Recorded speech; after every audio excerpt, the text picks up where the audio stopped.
Hello, and welcome to Wyverns and Weirdos Fathomless, a D&D podcast set in the world of Fierlor. I'm your Dungeon Master Darby, and joining me as always are Eddie playing Tibble, Mitch playing 𝗖𝗔𝗦𝗧, Joe playing 𝗖𝗔𝗦𝗧, Laura playing 𝗔𝗏, and Jake playing Fishman. Let's jump into it.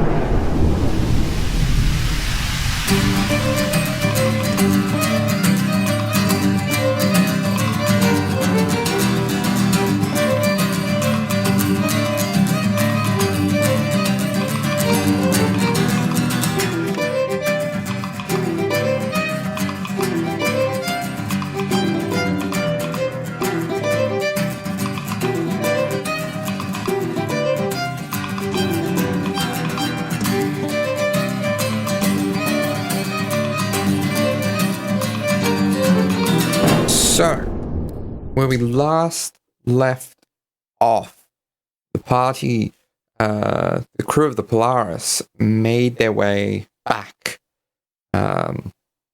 to Ancathair, the capital of the island of 𝗖𝗔𝗦𝗧, and the home of their bosses, through a series of little vignette scenes, revealing a great many things about our senior officers and their new guests.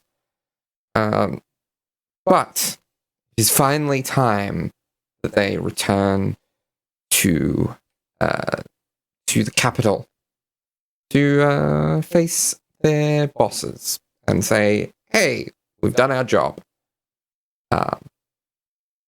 So you arrive, and you're just on the outskirts of, or just outside of the island on the 11th of 𝗖𝗔𝗦𝗧, after several days at sea.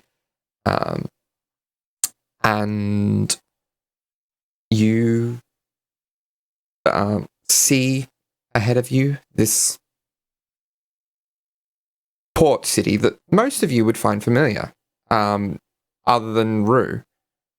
𝗏, this is a settlement beyond anything you have ever seen in your consciousness. It is... There are on the horizon, or I guess it's the opposite of the horizon, tall buildings that seem to be made of stone, but a lot more neatly carved, and a lot more, as you get closer, you notice, detailed than those of Acheron. You notice that coming into the port, there are some smaller, or shorter but still large wooden structures, the dock houses. And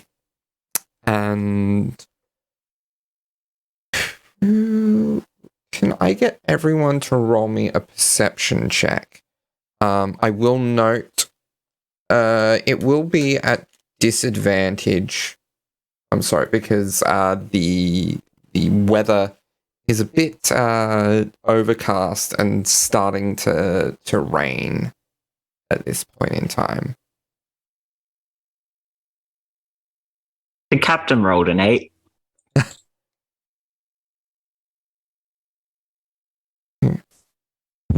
Fishman got a 12. 𝗖𝗔𝗦𝗧 got a 9. 𝗖𝗔𝗦𝗧 is actively not looking. Okay. He is in his quarters. All right. And 𝗏 was very low as well. 𝗏 is actively just they've been sort of just staying below deck most of the time, sort of keeping to themselves beyond what conversations people drew them out for. But he's sort of as he's kind of like heard a lot more commotion, as like there's a lot of people will be working to sort of start preparing to dock. Rue kind of like has kind of like ventured out into the deck and has been sort of overcome with excitement. It's like they're not paying any attention to the broad stuff of thing because I got like a 4, but they're so excited, and then like in a sort of way, and they sort of just seem to be sort of like jittering a little bit, in like which people close to them could hear like the mechanical kind of clicking a little bit, and they sort of then like even like reach up to hold their hat, the little tricorn cap like further down their head as they look out. Yeah, very excited. As the ship comes into dock, the rain begins to pick up more, and you have a rough place. Like, you don't have a specific dock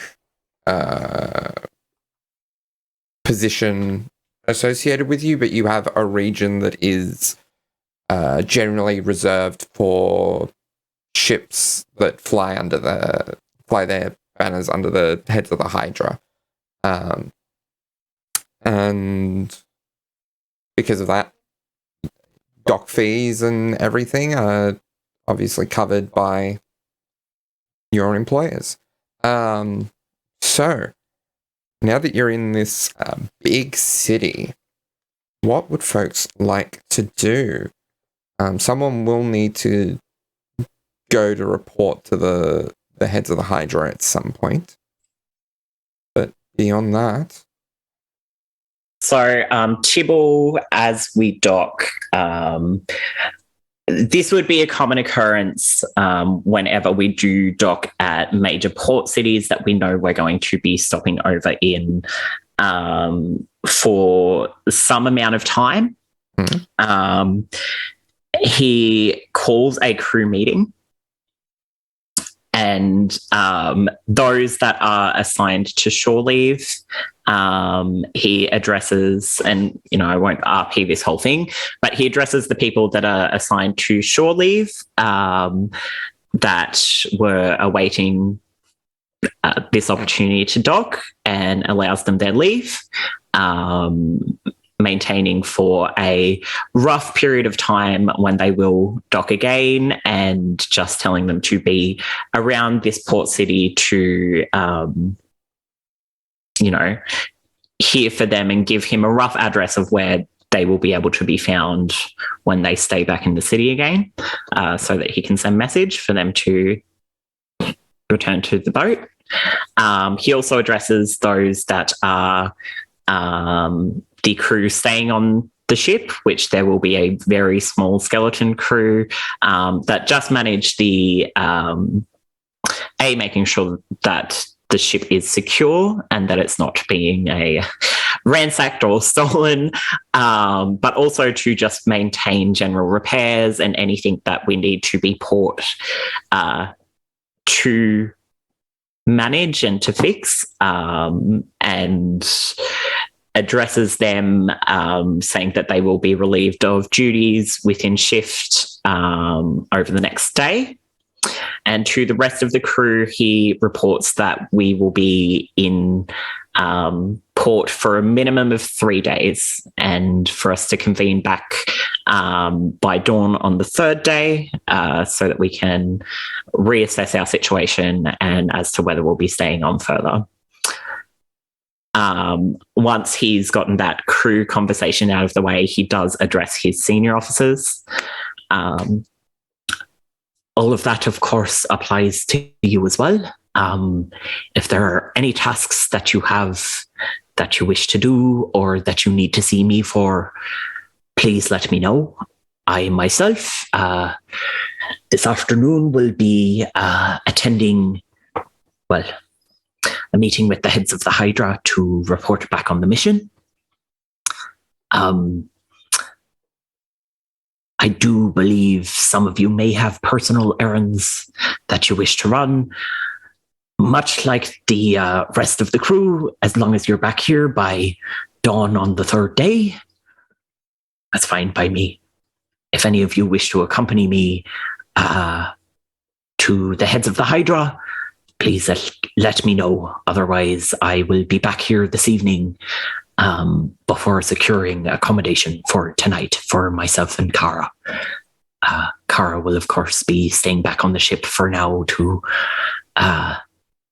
oversee making sure that the deck crew are fed and taken care of.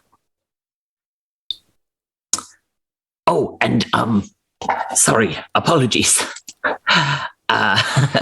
Rue, Eldrin, honored guests of the Polaris. And of course, you too, Ham. Can't forget you. You are Eldrin, of course. This comes the end of the journey. Where can we find you to finish up business?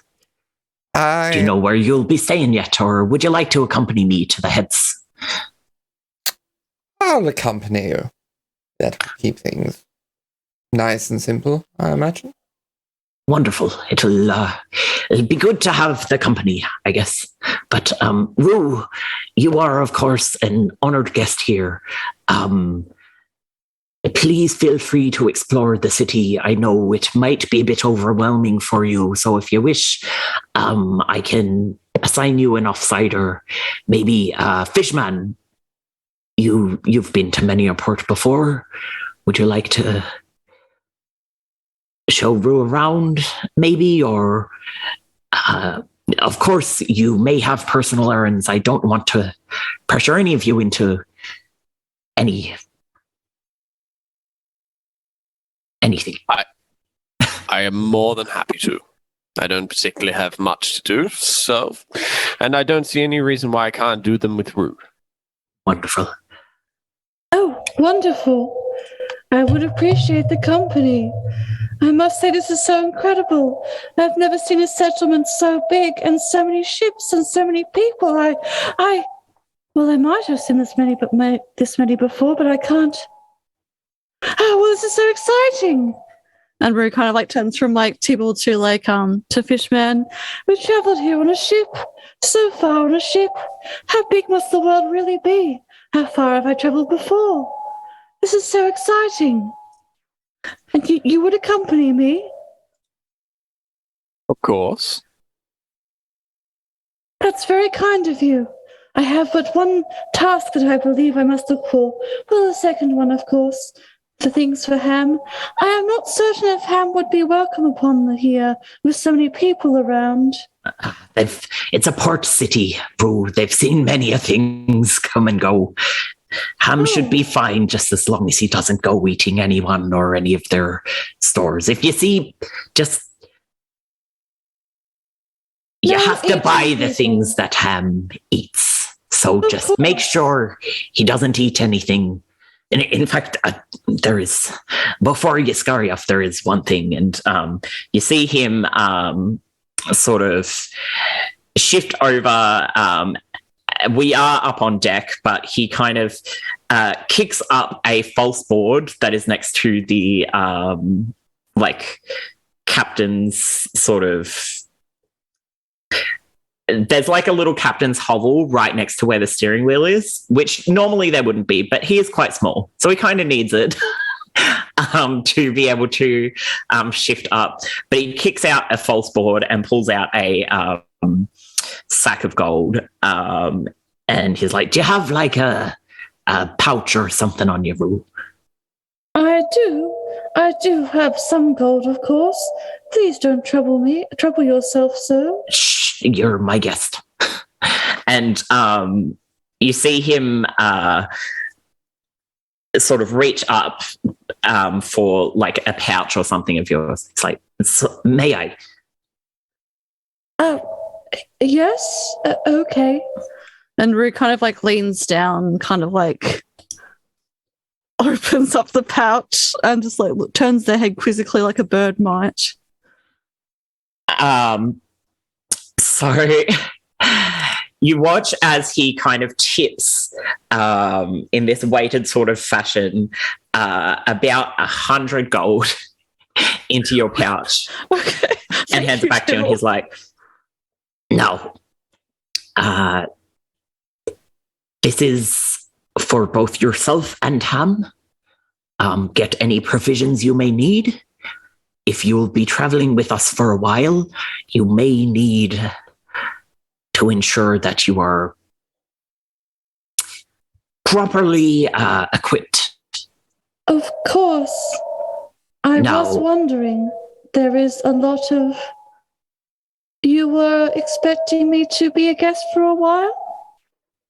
As long as you wish to be, of course. You may not have need, but this is my personal gift to you. So That is no incredibly kind of you. need to return any change or whatnot. I will see what I can do. That is very kind of you. I Just- will ensure I repay it someday. Just maybe get some provisions for young Ham, and we'll call it even. That way my wife won't try and divorce me. Ham is very sorry, I'm sure, for what happened to the plates. Yes. The Did you plates. hear that, Ham? No eating people, but we can go for a walk. Wouldn't that be nice? Or a dig, I suppose. Excellent. I have 2 tasks now. Wonderful.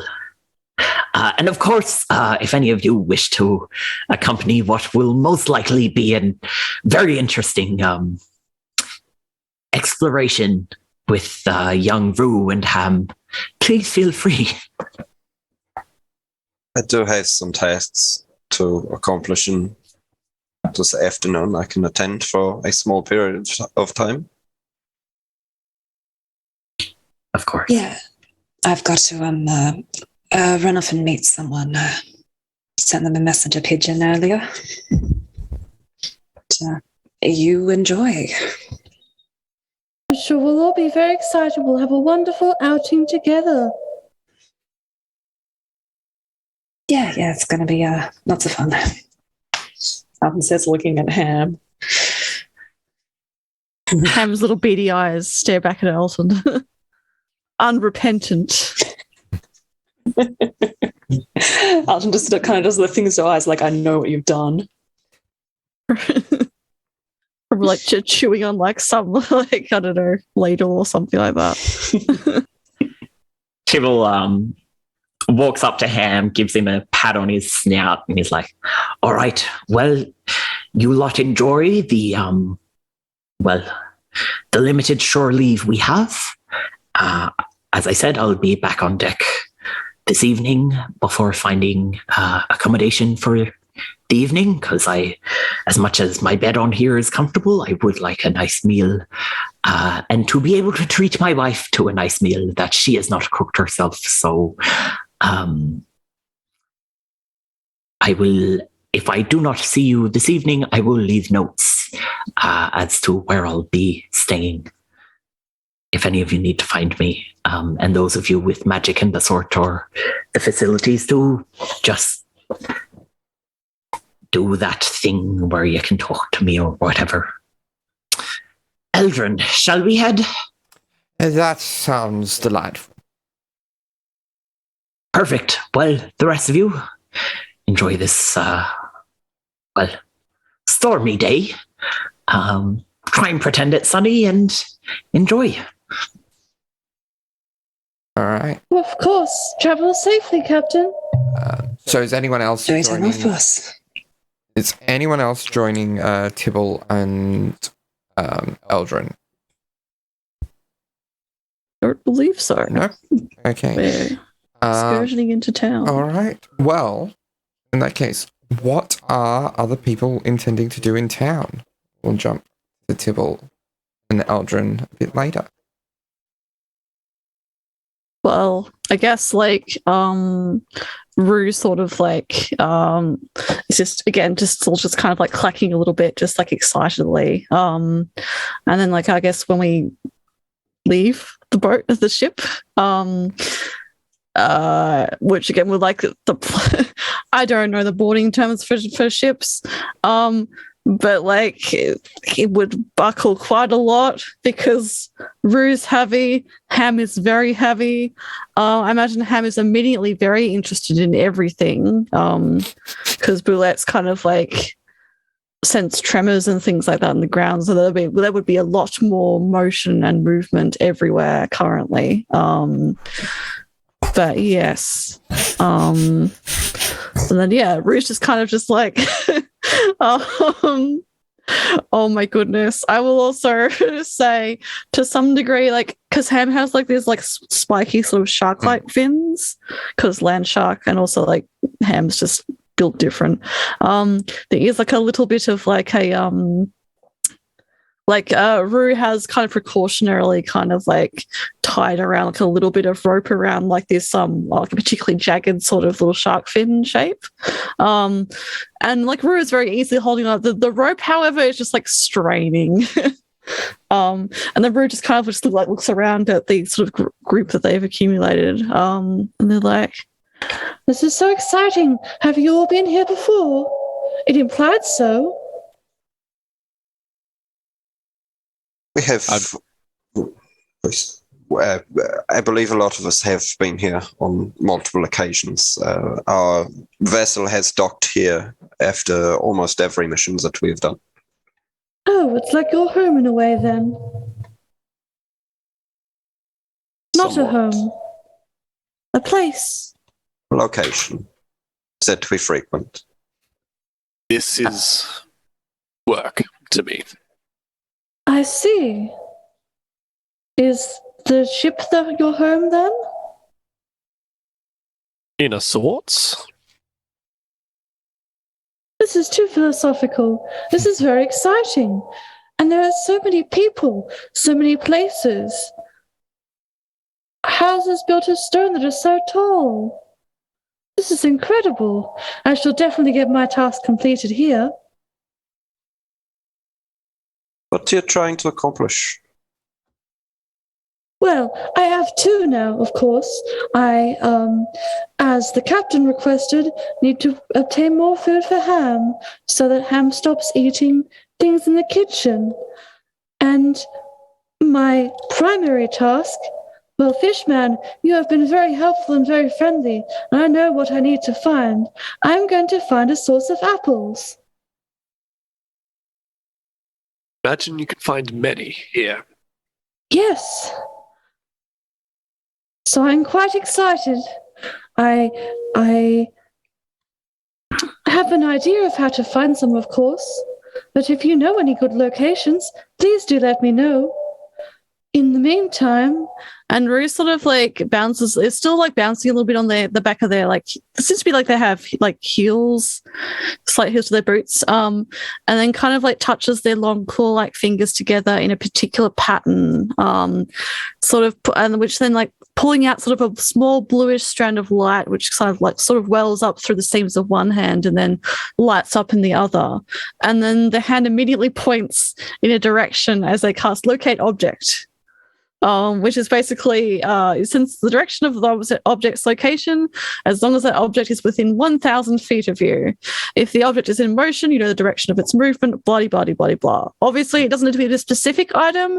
It just has to be like the nearest object of a particular kind. So in this case, apple. And Rue's hand will just go in the direction of wherever the nearest apple is. So there's at least one. Probably. And I will also note Rue is completely unflappable by the rain. It's just like running off like the edges of the cap and stuff like that, but like nothing. They're all chill with that. Same with Ham, I imagine. Yeah. So there's probably one. There's probably key into the closest one, doesn't it? If it's a non-specific object. Yes. And so you follow that along. So again, I don't know if everyone follows Rue, but Rue will immediately just swivel their body in the direction of where their hand is pointing, go, we are in good fortune already. And rather than heading towards the sign market that Neris and Fishman, you would expect to be taken as far as finding an apple. You are drawn along the edge of the docks to one of the other ships that Neris and Fishman you recognize, although it seems to be flying different colors here than it was when you last encountered this ship. But this ship is unmistakable to the two of you. But even more unmistakable are the two very recognizable figures you see. One of them just chomping on an apple. The other, I imagine, speaking to one of the dock workers. Apple this way. What? Ru, I think we Wow. have gone the wrong way. But the magic is pointed in this direction, so there must be... Oh, see, there we go. Oh dear, it seems to be claimed by someone already. Cerise, you have a high enough passive perception that you see these two figures familiar, one unfamiliar, approaching your ship and your navigator seemingly specifically. Hang on, we're still with Ham, yes? Oh, yes, and Yeah, we'd be very a easy to massive spot. bullet. Yeah, Loren, you probably don't have the passive for it, but I'll say roll me a perception check to see if you catch it. Absolutely, I will.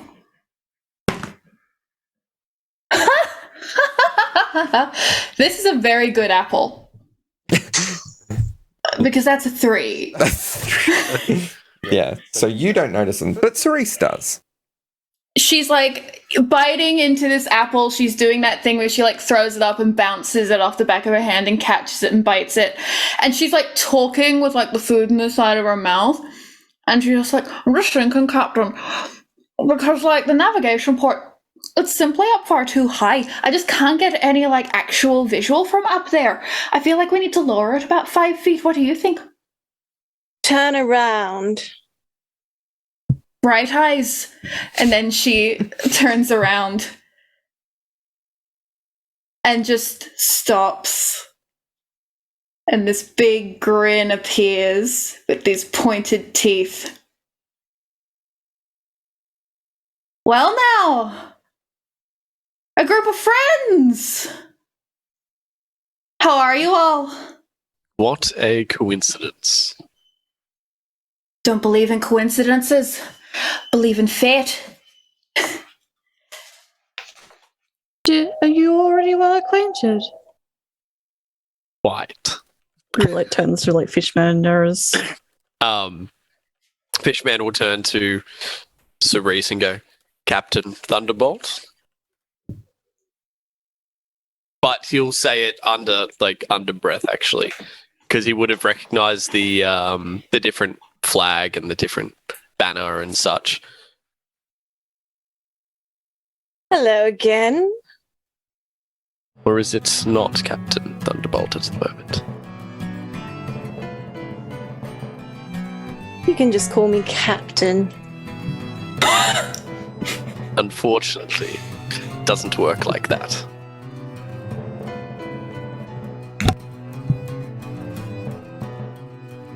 But Rue, these are our friends.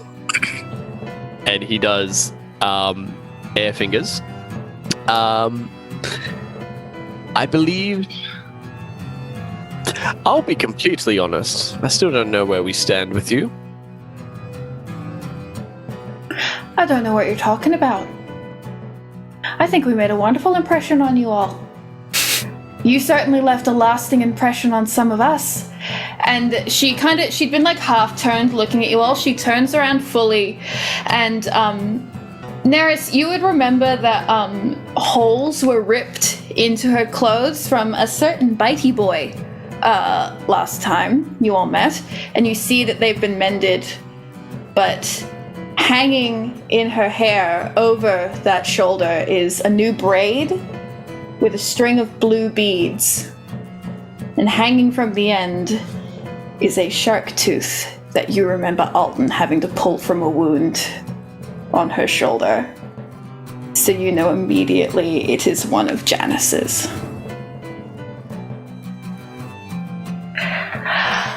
It's a pleasure to meet you, two newcomers.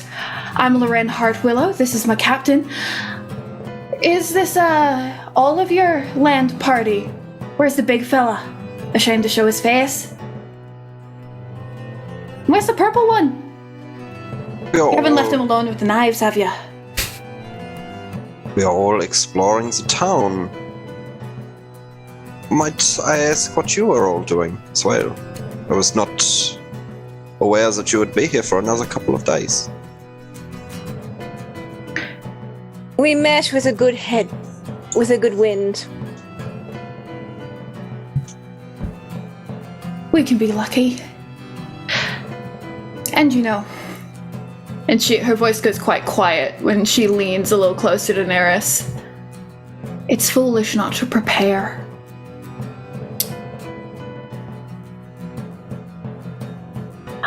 Although it's looking a little wet for you all. I'm sure you weren't expecting it to rain. Especially you, Neris. You certainly seem like the sort of person who doesn't stand on the deck long enough to know the smell of the sea breeze as the foam knocks back at you. So you all seem to be getting a little damp. Let me fix it for you. And then she tosses the apple towards Ham. And then Neris, in a moment, you almost recognize the feather tattoos on her arms shift slightly. Just a 90-degree turn. And this tension fills her arm. And suddenly, quaking out, starting as this small gap in the rain that spreads. The rain around you all stops. It's a 20-foot bubble, almost. A 20-foot radius, so... 20-foot radius. Which means it's like 40 foot across. Yeah. Just all around you all, the rain stops. Oh. And she holds that there. And she looks back at you with those cat eyes, and she looks at all of you. It's good to see you all again, isn't it? Oh, it's good, but trust me, I don't mind the rain. I find it quite nice. Thank you, though. So Neris isn't the only one who doesn't understand panache. Got it? Okay. I will admit that had a flair for the eccentric. Loren looks directly at Cerise. I can tell you do.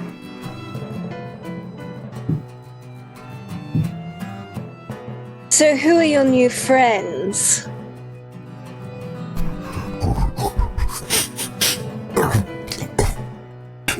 That's Ham.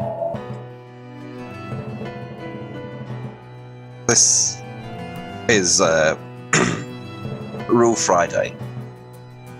They are accompanying us for a period of time. We are showing them around. Pleased to meet you. Friends of the Polaris. This 7-foot tall plague doctor Cerise Long just fingers. smirks. looks down at them. Yep. Friends. I mean, we certainly were friendly.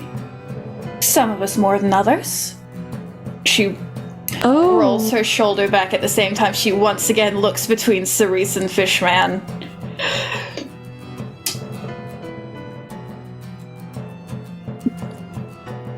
Did you say, and this is Jake speaking, did you say that the scars were visible? Or was there any scarring?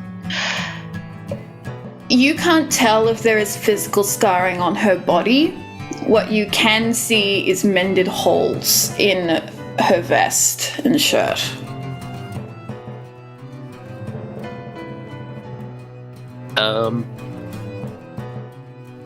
Yeah, no. I got nothing. Well, honestly, I'm a little surprised that you're all surprised to see us here. Didn't 𝗖𝗔𝗦𝗧 tell you that we were having a conversation at some point? I have informed the crew that we will be having a conversation in what I assumed to be 2 days' time. Rue just looks over at 𝗖𝗧𝗧, just like with the eyes like shining a little bit brighter, like, okay. But he's just kind of just chilling. I must say, this is a bit of a strange atmosphere here, beyond the rain. My apologies, Fishman, please speak. It's nothing, it's fine. I was just going to say that perhaps at one point there was a little bad blood between us. And then I believe we put a band-aid on it. And we went our separate ways. I have much respect for them and their crew, but also they did attack us. Oh. Now you're just saying, harmful truths to a new friend we're trying to make. Because, forgive me if my memory's a little fuzzy, you all asked us for a favor, and then you cashed in. I'm not sure why you surprised we rocked up early in order to deliver upon said favor. Speaking of, 𝗖𝗔𝗦𝗧, did you still want to meet at that cafe? Only the captain's got plans for the day, so potentially we could take this somewhere else. Well, I would very much like to meet at the cafe, as I requested to meet in the morning, and then you suggested we meet about 5 hours after they close for the day. So it is entirely up to you if you wish to meet at a cafe without being able to have any tea, or if you would like to meet somewhere else. Meet in the morning.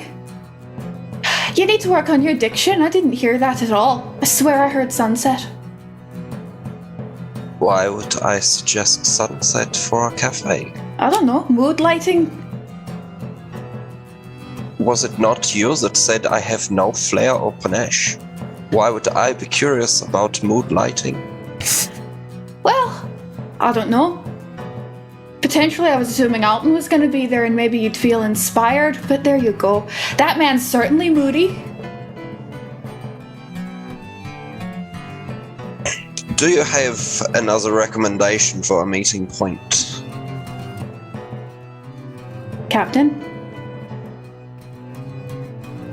None that you'd feel comfortable in. Very well, 2 days' time at the cafe. I'll see you there bright and late.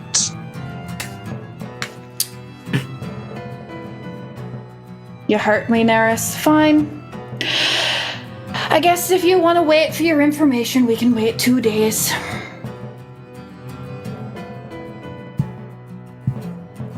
Or potentially we could go there now.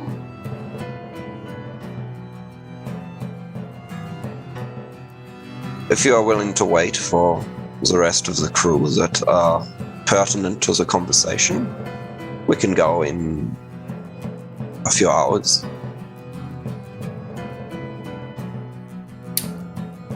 Captain? That seem fair? Means I don't have to rush my morning. Well, we know how you hate to rush your mornings. We'll see you then. And Rue! Yes, hello. Lovely to meet you and Ham. Does he go around biting people? Not normally, no. Good. Would you like another apple? I would very much like another apple.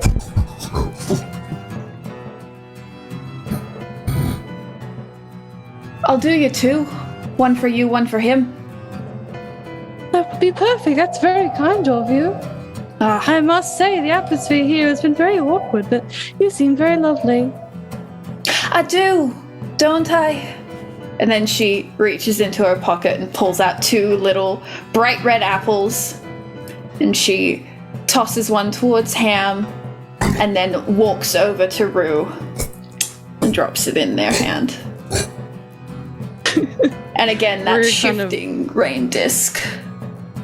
Interesting. Yeah.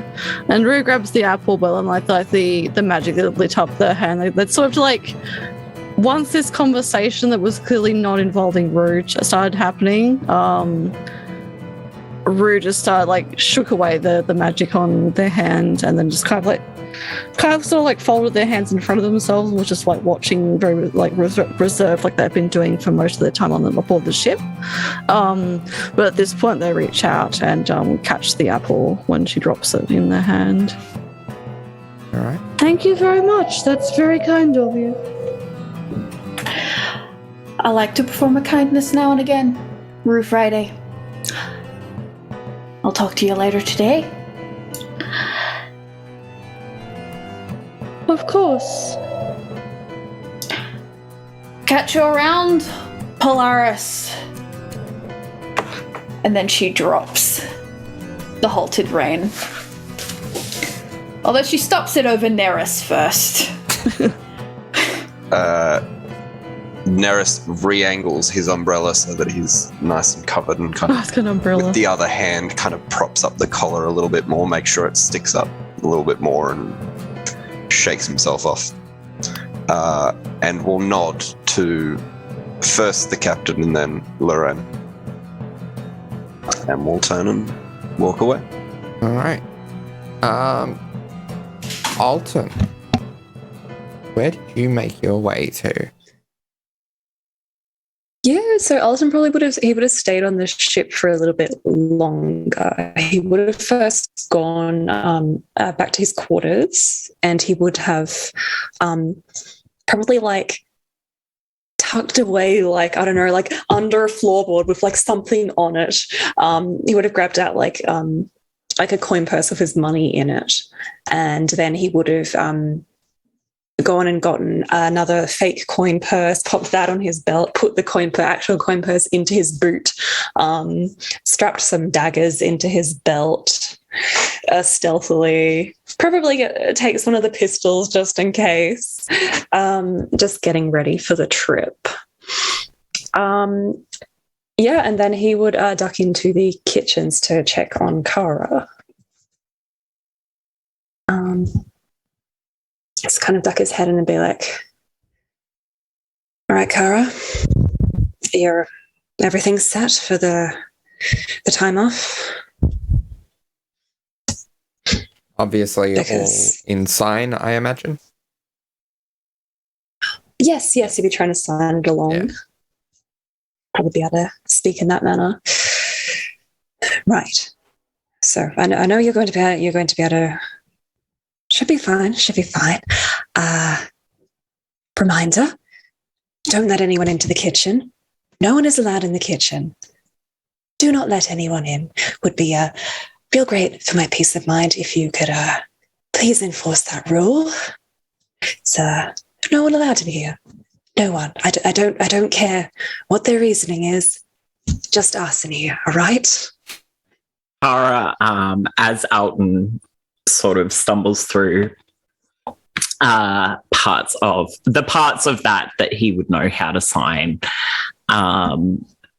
like just like no,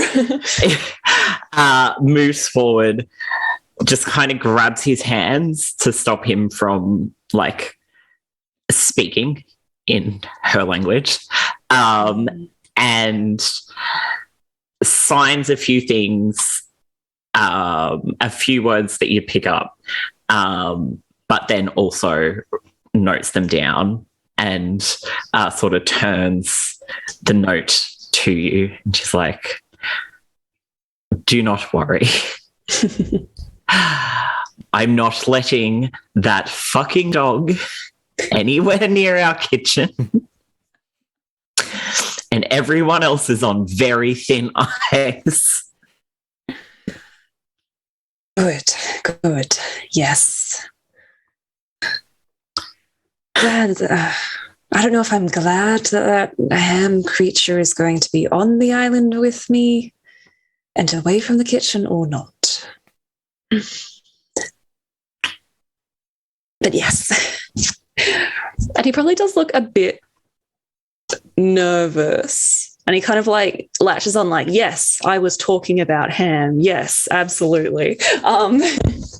He's like, but now it'd be all good.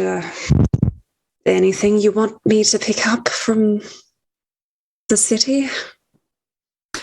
Can't be signing big stuck here. Yeah, she puts one of her paws up just to sort of gesture for him to wait. And she starts scribbling down what looks like a list.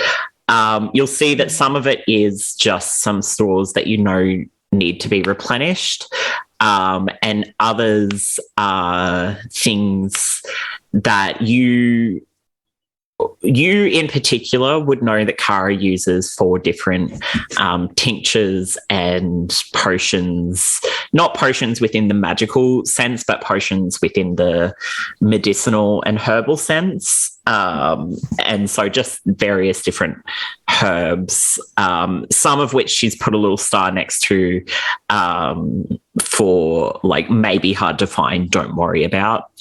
And she folds up this note and sort of presses it into your hand and pats it. And before you sort of go anywhere, she just gestures and makes the sign for wait. And you see her sort of duck to a section of the kitchen that you know is sort of her corner where she keeps a lot of her more medicinal-based things or like her little herbal drafts and tinctures. And she pulls down a little case and she passes it to you. And within the case, there is 3 small cases of a tincture you're quite familiar with, as well as 3 draft vials. And she signs, and you understand because she keeps it quite simple. She's like, these are for you. For me? Why so? She makes a few more signs. You pick up some words, but not all of it. And then she writes down, you seem worried. I just want to make sure you're comfortable. And what would Alton know that these tinctures do? So you, Alton, would know that the vials of my brain is stumbling over the word, but it's the medicinal vials that you would drink are both a muscle relaxant as well as just a herbal relaxant, and the tinctures are for pain as well, and to help treat pain. Yes.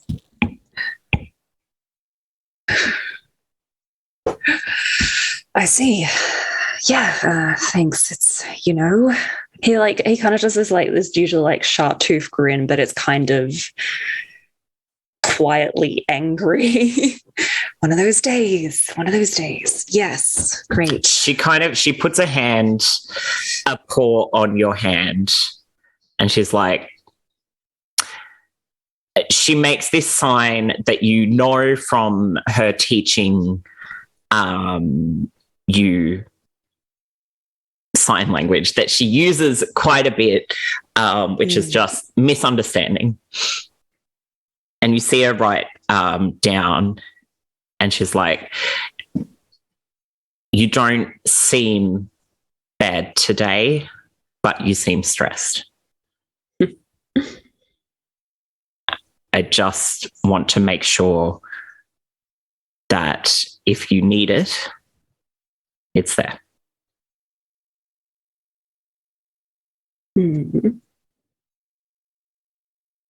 Goodness. Trying to get into the brains. People keep being nice to Alton. I think Alton every time is just like bristling like a cat. Alton is just kind of like looking very tense, but he's like, oh, I appreciate it. And I do. My medicine kit is running a little low, so I can definitely get you those supplies. I do need some myself.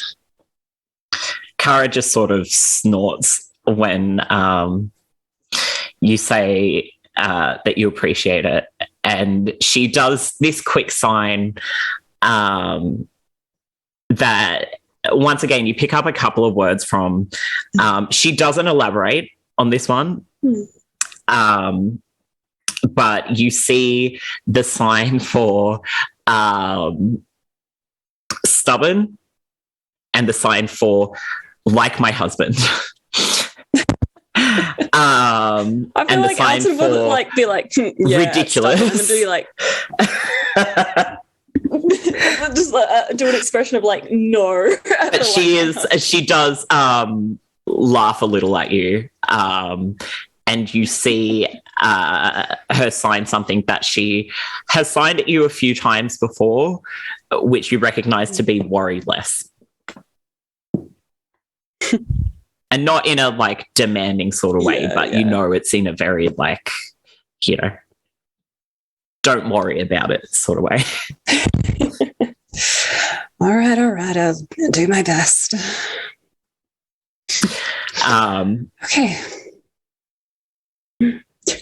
She gives you a little shove, and then you see her sign something that she's signed to many people, but most people don't recognize it, but you very much recognize it, which is just the sign for get the fuck out of my kitchen.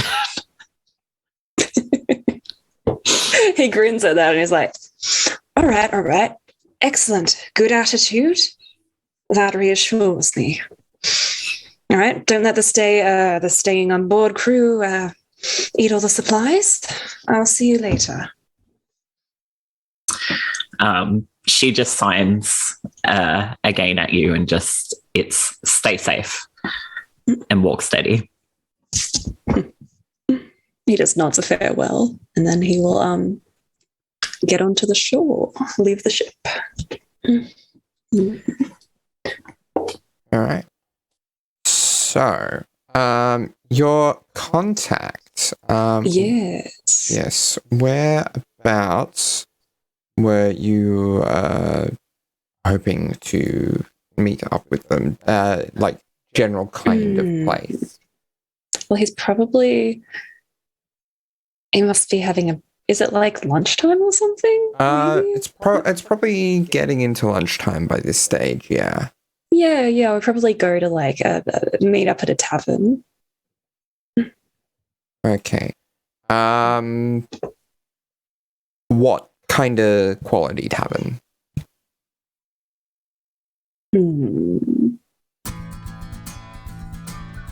Oh, I'm trying to think. Like something. Just someone that's like quiet, someone we can talk privately. Okay. Essentially. Yeah. Okay, so you go to probably would go to the Proud Gentleman, and your contact, upon your suggestion, has organised for one of the quiet private meeting rooms towards the back of the establishment, and you are ushered through to it, where you see the familiar figure of Luhan.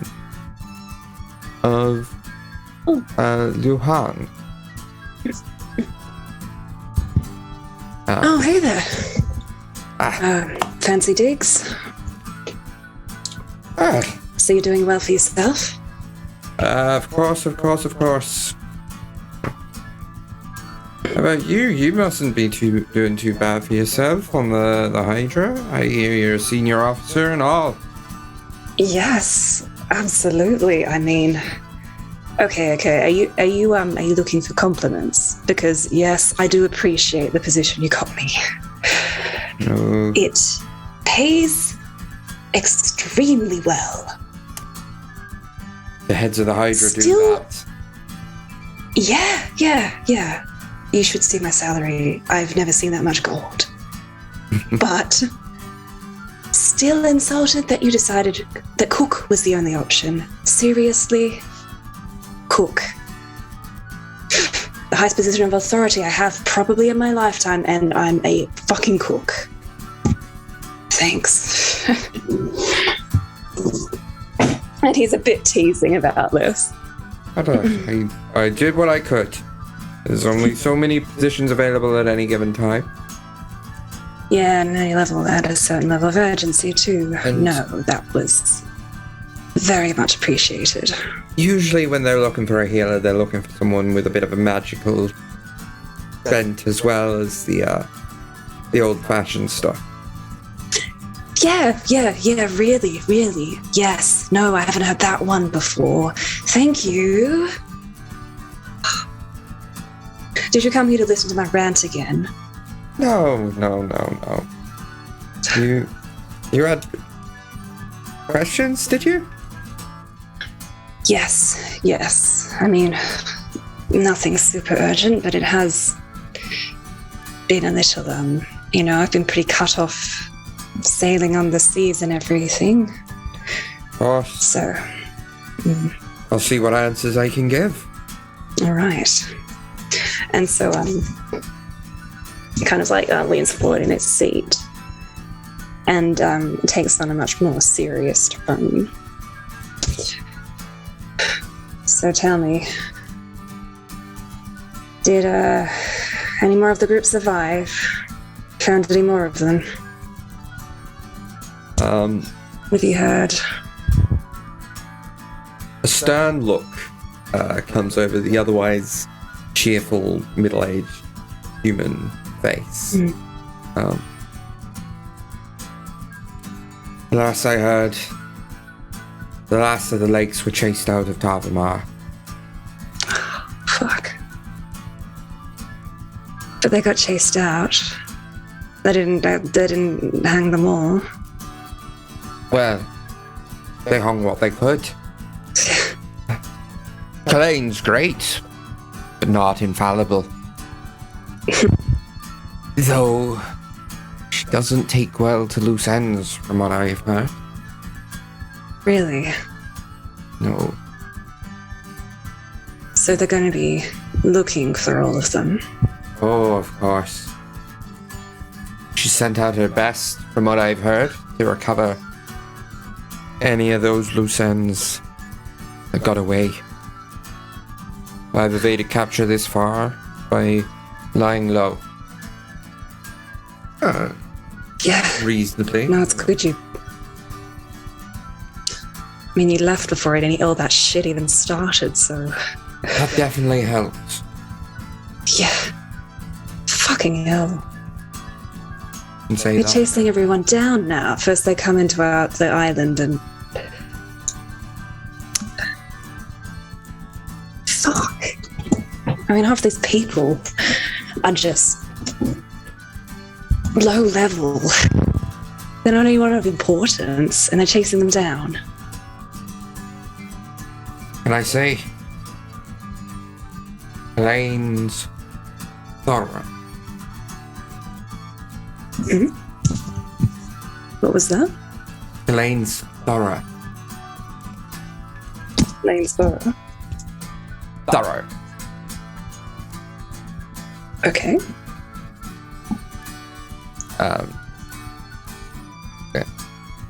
Doesn't like leaving things half done. Fantastic. And I've heard, I should warn you, through what little connections I've got left, that your name has made it onto that little list. Me? Are you kidding me? Seriously? Nothing escapes her. Not for that long, anyway. Everything has its time. Everything comes to light in the end for her. Don't know how she does it, but it does. Great. So, anyone does the slightest thing that she disagrees with, and they have to die, I suppose. No, but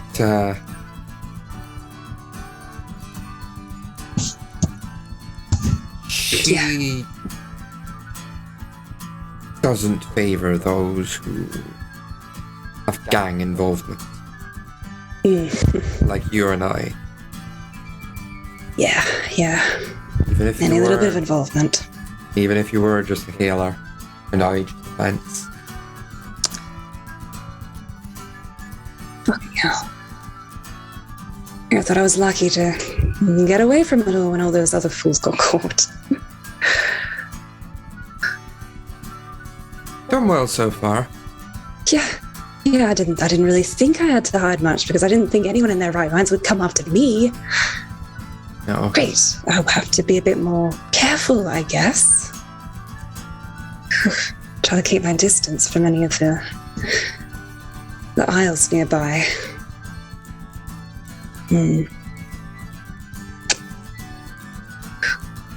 Thank you for that information, although it's not exactly what I wanted to hear. Why don't I show you the new shop? Just got set up last week. Yeah, all right. Right, and he beat you out of the tavern. Excellent. Okay. Alton's not looking too happy. Meanwhile, Tibble, you've made your way to the headquarters at the heads of the Hydra, and you make your way through the familiar stone building, lavish and well adorned with countless art pieces and even the occasional artifact of ages long past. And between you being a captain and you having 𝗖𝗔𝗦𝗧 with you, you are taken straight through to see the heads, or at least those who are present. Which today, as you enter the chamber, you see of the 13 seats, there are 7 occupied. From left to right of the occupied seats, you see 𝗖𝗔𝗦𝗧,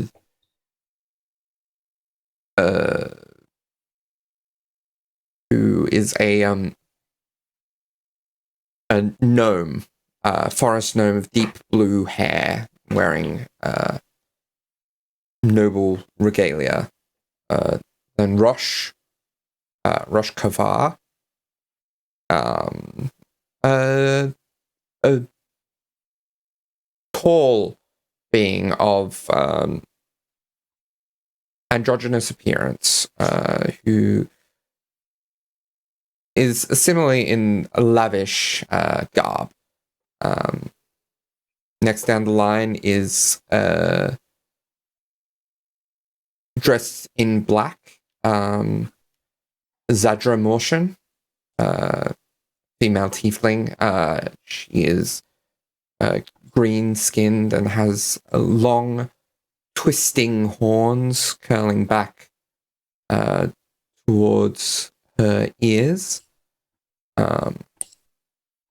Next along is Lord Victor Wilde, the who is wearing, again, much like the rest, lavish, noble clothes. Next along is 𝗖𝗔𝗦𝗧, male deep elf. Wears lots of blacks lined with gold trim. Then next along is 𝗖𝗔𝗦𝗧, who is the worst, basically. I literally have in my notes, he is the worst. Just for his vibe, he's old money but behaves like new money. His vibe's rotten. Yeah. Okay. And finally, of those present, 𝗖𝗔𝗦𝗧, a female Avarian noble. So very bright, multicolored feathers, very bright personality to match. So those are the 7 present of the 13 heads of the Hydra. Excellent. So as Tibble enters the chambers of the heads of the Hydra, he does it's a proper full bow, but it isn't like a low one. It's just a respectful one, with one arm behind his back, and bows down, and he's like, heads of the Hydra, Captain Tibble Clover of the Polaris here to report on the most recent mission that you have sent us upon. Caro, who was the one who sent you on this mission, looks at you, looks at 𝗔𝗦𝗧, and then looks back at you and says, well, I take it you were successful. It sure seems like it, doesn't it? Yes. We found 𝗖𝗔𝗦𝗧 and also gave him a ride back to town, as it will. Any details that may interest you, I am happy to do a full report on. But as you can see, the job has been accomplished in full. Wonderful. The payment will be organized by the day's end. As always, our dock workers will forward the funds onto the ship to be dispensed appropriately. Of course. The deck crew are currently ready. There will be someone to meet the boarders upon such time that they board the Polaris. And Tibble, like in this interaction, obviously there's no one from his crew present to note this, but 𝗖𝗔𝗦𝗧 would very much see that Tibble acts very differently from when he does with his crew. With his crew, he seems quite open, quite himself, rarely seems nervous around his crew, where around the heads of the Hydra, it doesn't necessarily seem like he's hiding anything, but he definitely seems like he is thinking about and picking his words very specifically. Like he doesn't want to say the wrong thing on accident.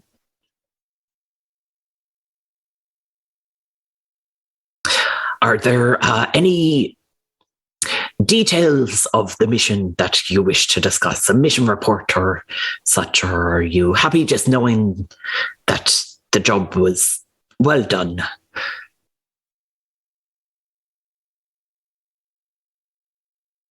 Tell me, Lord Wild speaks up and leans forward in his chair. and either of you can answer this, but why was it that we had no response from Caro's friend here for so long that you were sent out? Tibble kind of looks to Eldrin and sort of gestures as if, like, do you want to tell them? Do you want me to tell them? Like, just... and sort of waits to see Eldrin's response.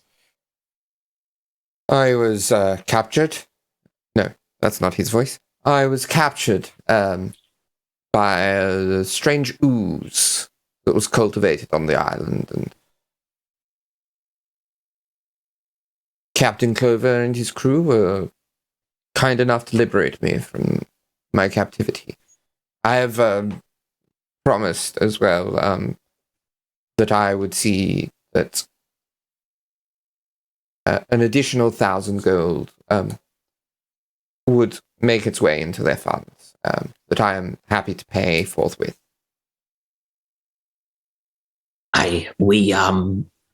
We did come across a irregularity of sorts in the village that young Eldrin was,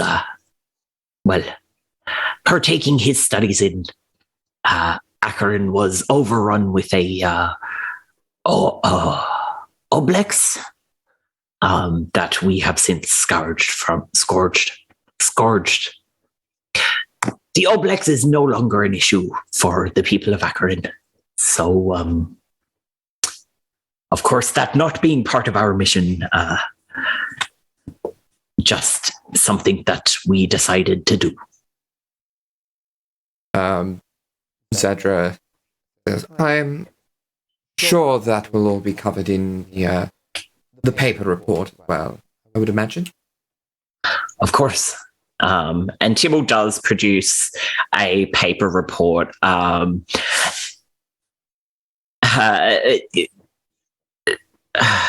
think mostly Neris would be aware of this.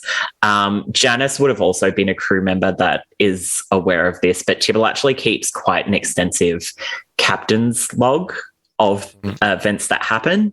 And he does actually make quite extensive written reports of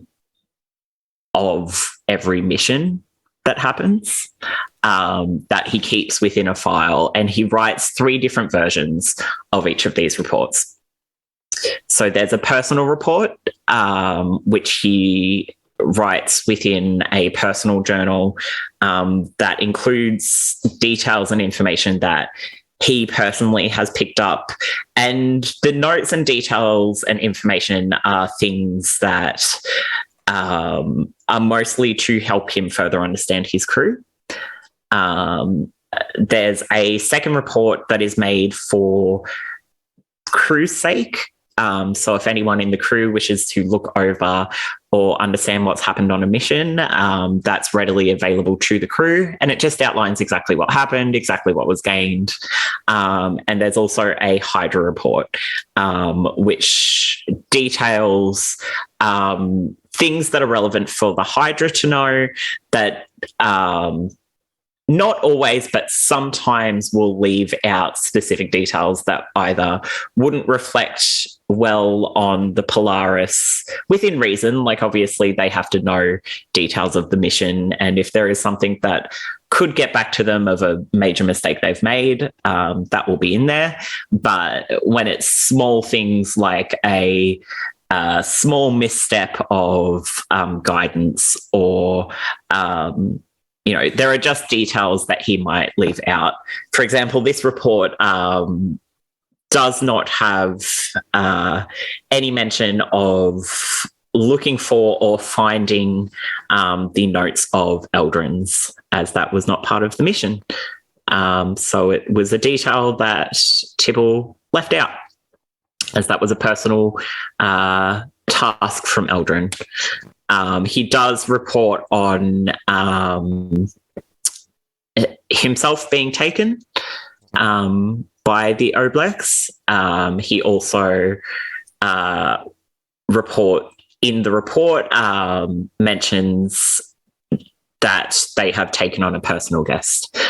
And he does hand that report through over to whoever would take it, whoever the closest person is, or whoever he would usually give it to. I don't know whether they have like serfs or anything that they would There's like a have. clerk that's... Yeah. So he hands it to the clerk and he's like, of course, that's for the official reportings. Now there is an additional matter that a number of additional matters that I wish to discuss. 𝗖𝗔𝗦𝗧, of course, you are, were a guest of the crew. You're welcome to stay if you wish. However, it is a personal matter. I'll get going. I need to make sure that the 1,000 gold gets to your employer so it can get to your coffers. Wonderful. Well, it's been a pleasure. Try not to get yourself into a similar situation within the near future. It would be appreciated. I'll certainly be probably taking some more help next time I have such an expedition. Right. Well, you know who to contact us with, the circles and everything. Indeed I do. Captain Clover. A pleasure, 𝗖𝗔𝗦𝗧. And he departs from the chambers. So once 𝗖𝗔𝗦𝗧 leaves, Tibble turns to address the heads of the Hydra, and he pulls out an additional report, and he's like, as you are aware, 𝗔𝗦𝗧 was due for shore leave this time around, and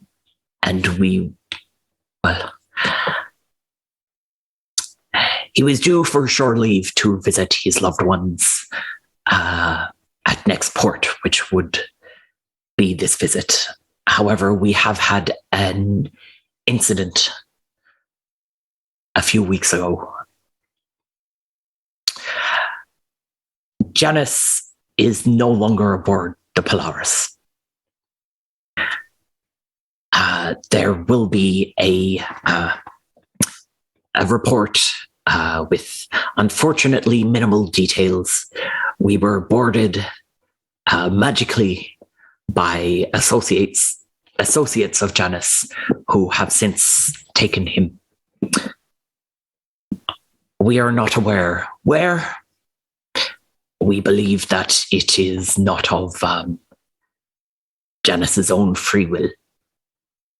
Now, I am aware that this is not necessarily something that is a Hydra issue, but of course, 𝗔𝗦𝗧 being a valued member of the crew, I do wish to discuss the ongoing payment to 𝗔𝗦𝗧's wife and children. This is, of course, something that if the Hydra is not willing to continue paying, I am happy to have it taken out of my wages. But I would like to ensure that 𝗔𝗦𝗧's loved ones do not go without. Now, as you are aware, I am a captain that very much values my crew. I'd like to think that that is a boon. I have my own personal mission of returning 𝗔𝗦𝗧 to the crew of the Polaris. However, I will ensure that it does not get in the way of any jobs that we are tasked in the meantime. But please be rest assured that 𝗔𝗦𝗧 will be returned to the Polaris if possible and feasible. And I would appreciate it if his wages are still paid in full in the meantime.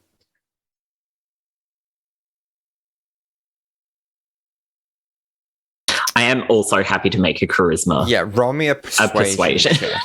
For that. Sorry, just remembered I'm playing D&D and can do Yeah. that. Okay. Oh, easy. So that's a 25. 25. Yeah. Okay. Azun says they will be forwarded the his family will be forwarded his standard dormant rate so that they may be kept in their lifestyle. Of course. As is company policy, typically for AWOL. AWOL due to a mishap. That is much appreciated. I would also request that the additional monies for Janice's full wage be taken from my pay stipends and forwarded to his family. I'm happy to take a lower wage to make sure that they are not left in any lurch. That is unfortunately the first matter that I have to cover with you all. There is a second, this one not quite so tragic. Just something I need you to be made aware of, but I am hosting a personal guest upon the Polaris along with their animal companion. Their name is Rue Friday. He was inhabitant, I guess, of Acheron, who took interest in, pursuing to the sea for their own purposes. He has, I believe, a loved one that he is searching for. And of course, being in a small village in Acheron, that is a little hard to find people being tucked away like that. So I have offered for him to guest on our ship. Now, he does seem to be quite a skilled medical professional, as well as I have seen him in combat. So I do believe that he would be useful to the Hydra, even if not under official employ. So I request, of course, within your own graces, and feel free to decline. This is just a request, but if the shore crew payments for jobs can also be extended to my guest, if he assists on any of our jobs, that would be much appreciated. So, I personally can attest to his combat prowess and also their healing abilities.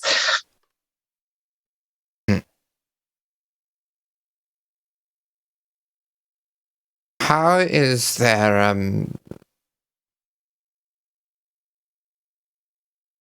how would they compare to your current junior master at arms?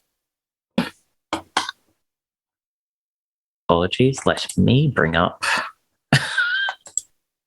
the Polaris crew.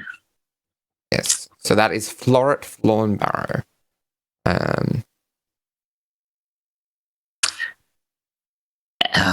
Well, every crew member is valued in their own way. Floret is quite accomplished, and I believe Floret to be very suited for her role. If I may, is there, and you'll need to apologize for my asking of this, of course, but is there a reason or meaning behind you asking? Well, that you can clarify for me. I'm trying to see. You need a in Janice's absence. You likely need, at the very least, an acting senior officer in the Master at Arms position.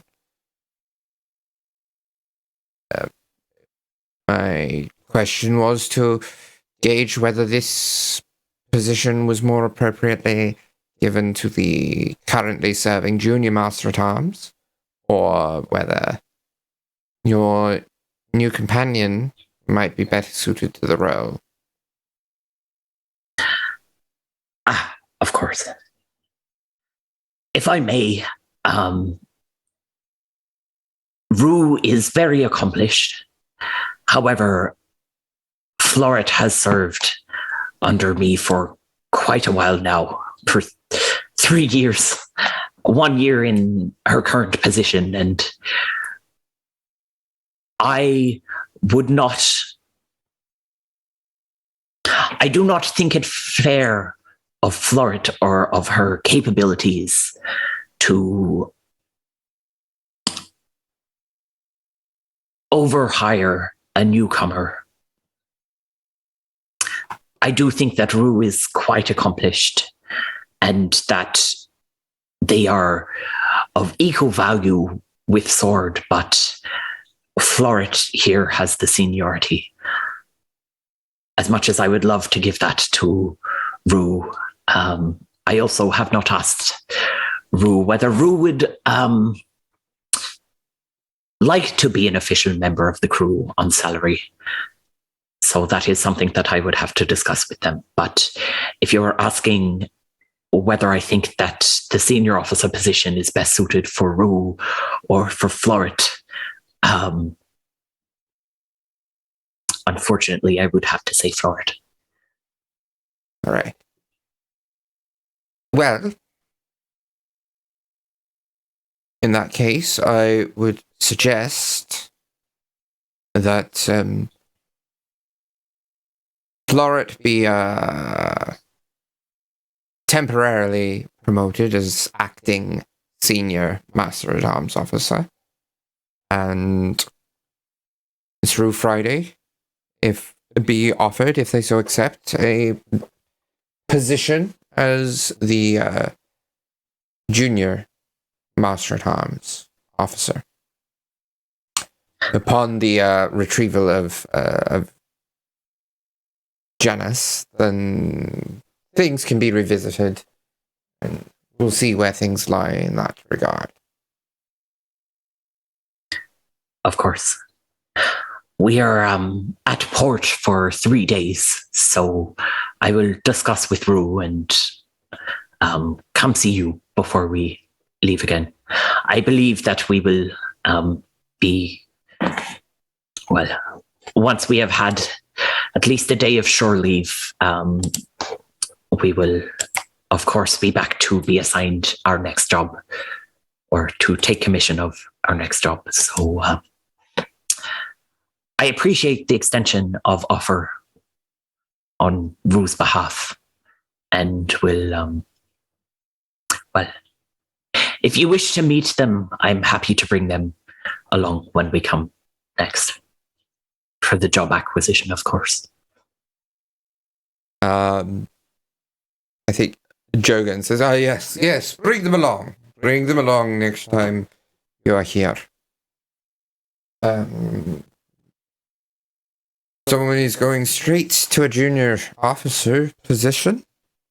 I feel like those of us here should meet them to begin with.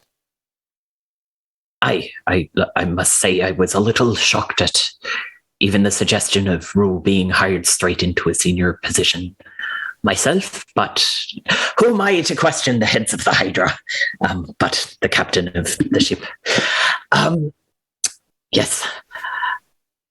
I will bring Rue along, and hopefully you'll get to see in Rue what I already see, which is a lot of potential. Now, is there anything else that you wish to discuss with me or request of me? Not at all. Not at all.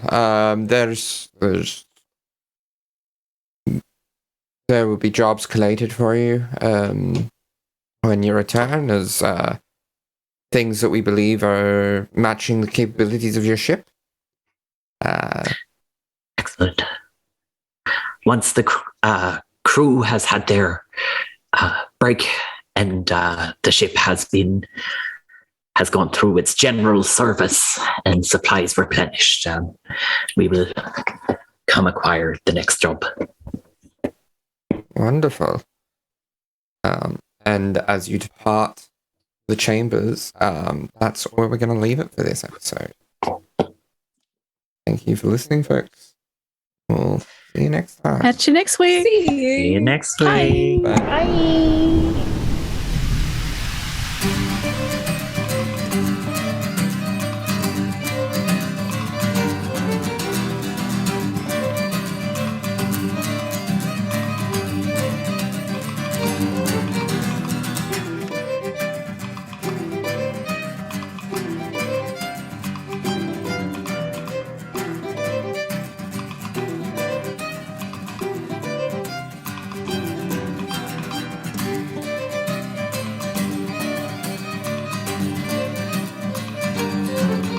Snack time. Oh, hello, Conrad. Did someone say snack? Snack. Do you want to come say hello? No, we don't want to say hello. Did you guys hear Zuko clawing at my leg halfway through Tibble dialogue? Did not. No. I did look down at him, quite amused, and I was like, that's right, I'm in the middle of dialogue right now.